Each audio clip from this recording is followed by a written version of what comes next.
दिवाली की रात एडीसी के काली मंदिर में देवी काली का पूजन किया गया।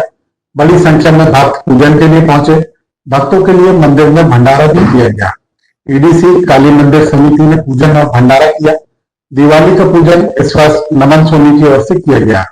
मंदिर में देर रात तक भक्त मौजूद रहे। गौरतलब है कि काली मंदिर में बीते 57 सालों से दीपावली का पूजन किया जा रहा है। मंदिर बनने के बाद पूजन और भव्य तरीके से होने लगा है। दिवाली का पूजन प्रतिवर्ष किसी एक भक्त के माध्यम से होता है। समिति के सदस्यों ने बताया कि वर्ष 2037 तक मंदिर में दीपावली का पूजन होगा है। मंदिर में सुबह से पूजन प्रारंभ हो गया था। देर रात तक आरती की गई। आरती के बाद भोग और भंडारा हुआ। बड़ी संख्या में लोग भंडारे में पहुंचे। बंगाली समुदाय के लोग इस पूजन में मौजूद रहे।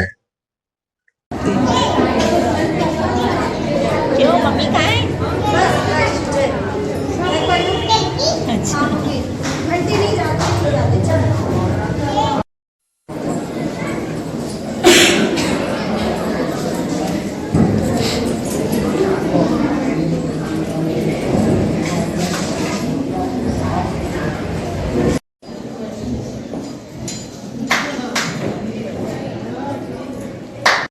छिंदवाड़ा से न्यूज एससीपी भारत से संजय पहाड़ी की रिपोर्ट।